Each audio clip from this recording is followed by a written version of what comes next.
Khyber Pakhtunkhwa text book 2012 का ये question है जी, और कुछ इस तरह से है कि हमारे पास जो एक डाटा अवेलेबल है, अगर हम देखें तो इसमें फ्रीक्वेंसीज, हर ग्रुप की फ्रीक्वेंसी उसके सामने मेंशन है, यानी ये ग्रुप डाटा है। यानी सबसे पहले हमारा जो काम होता है वो डाटा को समझना है कि डाटा आया ग्रुप है या अनग्रुप्ड है। तो यहाँ पर हम ये बात यहाँ पर लिख लेते हैं कि ये हमारे पास क्या है जी, ग्रुप्ड डाटा है। ठीक है, जब ये बात कंफर्म हो जाती है तो इसके बाद हम रीड करते हैं जी, क्वेश्चन में हमने फाइंड क्या करना है कि जो डाटा है ये जिस चीज को भी रिप्रेजेंट कर रहा है, ठीक है, क्लासेस बनी हुई हैं की तादाद उनके सामने है, हमने इस डाटा की मीन डेविएशन वैल्यू फाइंड करनी है, जिसको हम एम डी भी कह सकते हैं। अब यहाँ पर हमने बात समझनी है कि जी मीन डेविएशन होती क्या। बेसिकली मीन डेविएशन जो डिस्पर्शन यानी फैलाव की एक टाइप है।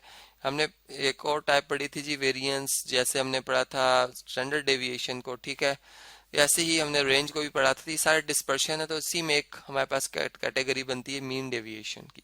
ठीक है, अब ये होती क्या है, अब हम इसको जरा समझते हैं। देखें, जब हम रेंज की बात करते हैं, ठीक है, तो रेंज में हम यूं कहते हैं कि जो मैक्सिमम ऑब्जर्वेशन है, सबसे बड़ी ऑब्जर्वेशन में से सबसे छोटी ऑब्जर्वेशन को माइनस कर दिया जाए। यानी 25 सपोज करें सबसे बड़ी वैल्यू और 0 सबसे छोटी है, तो 25 इसका आंसर आता है। इससे हम ये बात का अंदाजा लगा लेते हैं कि डाटा में जो ऑब्जर्वेशन है वो 0 से 25 तक फैली हुई है। अब उसमें जो ऐसा भी हो सकता है कि कुछ वैल्यूज बहुत क्लोज हों, कुछ बहुत दूर हों। ठीक है, अब वो जो बात है वो हम चेक करते हैं मीन डेविएशन की मदद से। यानी मीन डेविएशन जो है वो बेसिकली हमारे लिए जो डिसीजन मेक करना, उसको बनाना, उसमें बड़े काम आती है। जैसे फर्ज करें, अगर मैं डेविएशन की बात करूं तो इसका मतलब होता है फर्क। ठीक है, यानी मीन डेविएशन एक जो है हमारे पास एक एवरेज फर्क है। वो फर्क कैसे लेना, हम एक एवरेज सेलेक्ट करते हैं। ठीक है, यानी इस डाटा की एक एवरेज जो कि हम इन 5 तरीकों से फाइंड कर सकते हैं, जिसमें कि एक हमारे पास जो है, आप यूं कह सकते हैं कि एक हार्मोनिक मीन है, एक ज्योमेट्रिक मीन है, ठीक है, एक अरिथमेटिक मीन है, मीडियन है, मॉड है। अब उनमें से कोई एक मेथड हम यूज करते हुए चले हम मीडियन की बात करते हैं कि मीडियन बेसिकली वो वैल्यू होती है जो कि 50% डाटा इससे आगे और 50% डाटा बिफोर होना चाहिए, जब इसको हम एक ऑर्डर में लिखें, एक अरेंज करके लिखें, एक असेंडिंग ऑर्डर में या डिसेंडिंग ऑर्डर में। तो फिर हम देखते हैं कि अगर इस डाटा की मीडियन वैल्यू हमें फाइंड आउट हो जाती है, जो कि एक ग्रुप डाटा है, इसके लिए हम एक फार्मूला यूज करते हैं कि हम जो है वो एक मॉडल क्लास सेलेक्ट करते हैं जिसकी लोअर क्लास बाउंड्री होती है। ठीक है, इसमें हम ऐड करते हैं क्लास इंटरवल को, डिवाइड करते हैं इस क्लास इंटरवल को f से, और फिर इसका प्रोडक्ट लिया जाता है n/2 माइनस c से। अब ये वो फार्मूला जो कि हम ऑलरेडी पढ़ चुके हुए हैं, यानी मीडियन कैसे फाइंड किया जाता है ये ऑलरेडी हम पढ़ चुके हैं। यहाँ पर सिर्फ एक रिवीजन है। और जब हम वो मीडियन फाइंड कर लेंगे, जिससे कि हम चलें x और इसके ऊपर एक कर्व बना दिया जाता है, ऐसे इसको रिप्रेजेंट किया जाता है, तो फिर इस वैल्यू का इस डाटा की हर वैल्यू से, अब इस डाटा की हर वैल्यू कौन सी ली जाएगी, वो ली जाएगी जो इसके ग्रुप की एक रिप्रेजेंटेटिव वैल्यू होगी, क्लास मार्क होगी या मिड पॉइंट होगा। ठीक है, जो कि ऐसे हासिल होता है कि आप इन दोनों वैल्यूज को ऐड करके 2 पे डिवाइड करके हासिल करते हैं। ठीक है, तो उस नंबर से हर एक का फर्क लिया जाएगा, तो ये डेविएशन dx आएगा। और फिर इसका एब्सोल्यूट लेकर इसकी तादाद, जो हर क्लास की तादाद है, उससे इसको मल्टीप्लाई किया जाएगा। तो एक हमारे पास टोटल जो आखिर में एक टोटल सम बनेगा इन तमाम का, यहाँ पे जो लिखा जाएगा वो सम जो है उसको उसकी एवरेज ली जाएगी इस टोटल फ्रीक्वेंसी से। तो वो जो आएगी वैल्यू वो बेसिकली मीन डेविएशन होगी, जो कि हमें बताएगी कि डाटा की वैल्यू यानी जो एवरेज है वो इसकी जो हमें अभी हमने हर क्लास की मिड वैल्यू निकाली थी उससे कितनी फासले पर है, यानी उससे कितने पॉजिटिव। इसमें चूंकि जो हमारे जो मीन डेविएशन थी पॉजिटिव वैल्यू होती है, इसी एक ही वैल्यू होगी जो कि बताएगी कि ये तमाम वैल्यूज कितने कम या कितनी ज्यादा है एवरेज से। ठीक है, तो यहाँ पे आप कैलकुलेट करते हैं, देखें 0 और 5 को अगर आप ऐड करें तो 5 बनता है और इसका हाफ करें तो 2.5। तो ऐसे हम हर क्लास की मिड पॉइंट वैल्यू जो है वो फाइंड कर लेते हैं ऐड करके 2 पे डिवाइड करके। तो ये 2.5 आएगी, इससे नेक्स्ट आएगी ये 7.5 हो जाएगी, फिर ये 12.5 हो जाएगी। ठीक है, ऐसे ही हमारे पास जो है वो 17.5 और ये हमारे पास 22.5 आ जाएगी। अब हमने मीडियन फाइंड करना है। देखें, मीडियन के लिए जैसे मैंने बताया एक फार्मूला हम यूज करते हैं L+H/F n/2 और -c। अब c बेसिकली कम्युलेटिव फ्रीक्वेंसी है जो कि मीडियन क्लास से पिछली क्लास की फ्रीक्वेंसी है। अब अगर आप देखें तो टोटल फ्रीक्वेंसी 11 है और इसका हाफ किया जाए तो 5.5 बनता है। ठीक है, तो ये मीडियन की जो वैल्यू है वो कैलकुलेट की हुई है। ठीक है, उसका वो सारा प्रोसेस जो है, इसकी वैल्यू ये फार्मूला लिखकर आप जब इसे कैलकुलेट करेंगे तो ये आपके पास इसका जवाब आता है जी 15.625।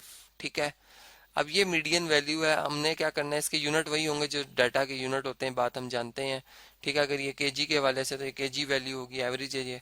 ठीक है, अब हम क्या करेंगे, मीडियन का हर ऑब्जर्वेशन से फर्क लेंगे, यानी 2.5 को माइनस कर देंगे, इसमें से माइनस करेंगे 16.625। ठीक है, 15.625 ये माइनस करेंगे तो ये हमारे पास जो जवाब आएगा नेगेटिव में आएगा, चूंकि बड़ी वैल्यू के साथ साइन नेगेटिव का आ रहा है। ठीक है, तो ये जवाब हम यहाँ पे लिखते हैं, ये बनता है -13.125। इसका मतलब है कि ये वैल्यू अपनी एवरेज से जो कि 15.625 है, इससे इतनी कम है। ठीक है, -13।